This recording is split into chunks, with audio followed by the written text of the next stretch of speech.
At the annual reopening of the United Nations General Assembly on Tuesday, U.S. President Donald Trump continued to advocate his America First ideology and mentioned two countries by name, China and Iran. He complained about the so-called grave economic injustice that the Chinese have committed against the U.S. and China's so-called predatory practices. He chastised Iran for its, quote, bloodlust and menacing behavior. So what impact, if any, will Trump's words have on China, and how much global support there is for his foreign policy goals from an international community he often antagonizes? Joining me for the discussion still are from London, Victor Gao, Vice President of the Center for China and Globalization, and in the Beijing studio, Zhao Hai, a research fellow with the Chinese Academy of Social Sciences, and Einar Tangen, a current affairs commentator. Let's first listen to what the Chinese Minister of Foreign Affairs had to say in reaction to his speech at UNGA. At this important platform of the UN General Assembly, the most important thing for the US should be to listen carefully to other countries' views on the current international situation and their take on multilateralism, freedom, opening up, fairness and justice. They should also listen to developing countries' demands for accelerating their own development, oppose bullying and seek peace and stability. Well, I don't know how much listening President Trump is doing, but definitely he did a lot of, he did this very important speech, which the world still listened to. And let me just quote what he said, for instance, about China, that the United States lost 60,000 factories after China entered the WTO. Then it is happening to other countries all over the world. He didn't say because of China, he said after China entered the WTO. This is important. And he also said the second largest economy in the world should not be permitted to declare itself a developing country in order to game the system at others' expense. For years, he said these abuses were tolerated, ignored, or even encouraged. So, Einar, how do you look at the fact that he didn't say, you know, these factories were lost because of China entered the WTO, but he put these two together, and very cleverly, this is going to lead people to believe that it's because of China who caused the closure of these factories. Exactly what caused the U.S. to lose these factories? Well, the owners of the factories, the large corporations, moved them overseas. And if they hadn't, they would have lost the business because other countries would have moved their factories overseas and they would have had an economic advantage, a competitive advantage in terms of price. So this is a nonsensical thing that Donald Trump likes to repeat. It's one of the things that people now believe because just sheer repetition that somehow China in the middle of the night went to the U.S. and stole jobs. You know, they took factories away, right? Yes, between the Mexicans and the Chinese, you know, the things. But you know,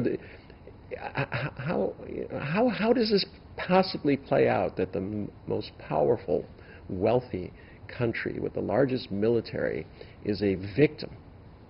All right, a country with 5% of the people that consumes 25% of the world's resources on an annual basis, that has more wealth than anybody else on a per capita basis, not on strictly per capita, but as a nation.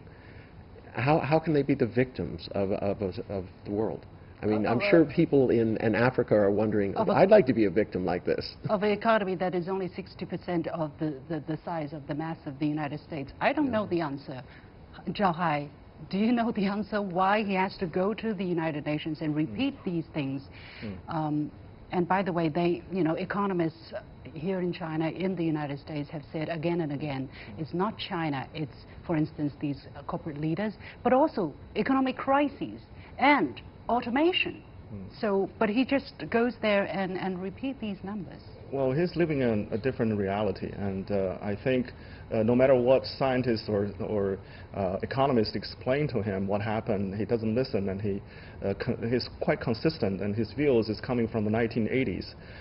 During the trade war between the United States and Japan, he's been holding these ideas all along. And we've explained this many times, I think, that the loss of manufacturing jobs are mostly because of automation, because of the improvements, actually, of U.S. manufacturing sector. And secondly, even if the remaining loss of jobs is because of China, at the same time, we calculated U.S. added 3 million jobs in terms of globalization in other sectors. So overall, the net increase of jobs in the U.S., the U.S. side never mentioned. So that's why I think the Chinese side has already said many times that U.S. benefited from the globalization and the trade relations with China. It's just internally the distribution of wealth is the problematic. And that's the thing that the U.S. should settle with themselves, not with China. Okay. I just wanted, he believes that tariffs are paid by the country, not by the people. He doesn't believe in climate change. He believes in this myth that somehow these jobs evaporated despite all the facts that are out there. He has an economic advisor who has an economic school of one, Peter Navarro. This is just his selective reasoning. He doesn't care if it's right or wrong. The issue is, does it keep him in power? Victor, let me ask for Victor for his advice and wisdom. What kind of logic? Well, he probably really believes in that, maybe, or his people really believe in that as truths of what has happened, Victor, or is there any other explanation? Because clearly these are not making much economic sense. I mean, the fact that the United States traded with China, that China traded with the United States is not an act of China trying to rape the U.S. economy or rid the U.S. of its economic power or strength or the benefit to the American people? Well, first of all, if you listen carefully to what President Donald Trump has to say, then he is a crying baby.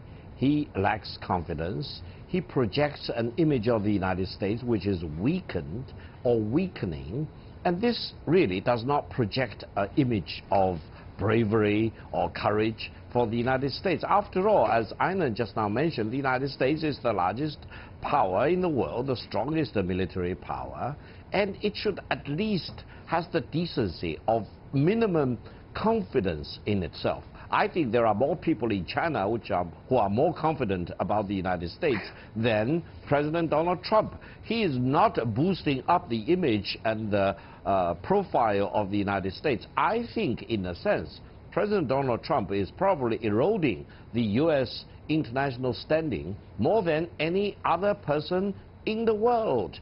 I hope the American people will be more realistic, will be more pragmatic. They should look at the United States as it is. And President Donald Trump completely forgets the huge amount of global responsibilities that the United States, as the largest economy in the world, should shoulder in a very challenging international stage as we are faced with. Let me ask this question. How much support there is in this audience that were listening to his speech to what he was saying? For instance, he was talking about China ripping the U.S. economy. He was talking about how China should govern its own territory, which is a clear infringement, a violation of some of the most basic principles of the UN Charter. Let's not forget he is in that sacred hall of the United Nations. And he was talking about the future belonged to patriots, not globalists. Exactly how much support is he getting from people around, from leaders from around the world? Victor? Now, I think people sitting in the General Assembly Hall from all the countries in the world were expecting that President Donald Trump, the President of the United States, would talk about global issues like climate change, like global refugee issues, for example, like sustainable development, like, for example, the developing countries facing the need to develop. Now, he completely ignored all these global issues, so I would say most of the people in the General Assembly Hall will be disappointed. They really did not want to hear the President of the United States to be a whining boy, to be a very much spoiled boy, and to forget the global responsibilities of the United States and try to put all the blames on China. All right, that's the wrong thing for the President of the United States to talk about. To answer your question, if at the end of his speech, the only people who stood up were his family members and the delegation from the U.S. Everyone else remained seated. So that's very thought-provoking. Zhao Hai, exactly what do you think is wrong? Is it that he is wrong, or his ideas are wrong, or the ideas or the advice that his teams are giving him are wrong, or is that the people who are listening there are following the wrong trend? Well, it depends on who you're asking, right? If you ask his supporters, it's definitely wrong. To me, of course, it's wrong because, as Victor mentioned, in this very solemn place in this General Assembly where 193 countries gather. You should address global issues, and the U.S. has a specific and special responsibility to this world. However, people shouldn't be disappointed because he had the same speech again and again in the UN. This is not the first time. And he's been upholding this so-called America First idea from the day he was elected, right? So I think it's not surprising that he's repeating all these false accusations, this wrong message ideas. And it's quite normal that the audience is not standing up and applauding him. However, he doesn't care because he's addressing in New York to his own audience, not the world, because he's just trying to please his base. What's going to be the implication for the American people, for America in general? What will be the implication for other countries, such as China? Well, the thing is, the retrieving of U.S. from global stage, from international organizations, quitting all the circles groups, is making a power vacuum and making this world unpredictable, unsafe, and unstable. So I think for China wanted to remain in the system. China has been benefited, as I said before. China want to contribute and to make the system work more for developing countries. But now, without U.S. participation, many things are not moving forward, particularly climate change issues. Well, another not only question. that. Yeah, let me just ask this very important question for the climate conference.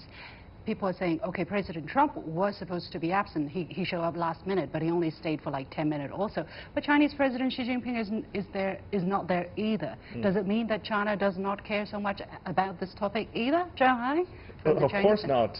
Chinese President Xi Jinping is preparing for 70th anniversary, and it's a very important occasion, and many other countries' leaders are coming, and we need to prepare for that. China has been contributing and very active in terms of realizing the commitment in the Paris Agreement. China has been playing a leading role after the U.S. quitting this. So I don't think the absence of President Xi is any indication that China is not going to follow up with the climate change promises. Well, quite frankly, China has been walking the walk. Beijing has dropped out of the top 200, bottom 200 cities in terms of pollution. They've seen big changes. Okay, we are going to leave it there. Unfortunately, we have blue skies, but not just because we're having this military parade coming up. Many thanks to Victor Gao joining us in London, Zhao Hai and Einar Tangen here in the Beijing studio. And that's it for this edition of The Point with me, Liu Xin. Follow me on Facebook and Twitter using the handle The Point with LA. Thanks for watching. You've got The Point.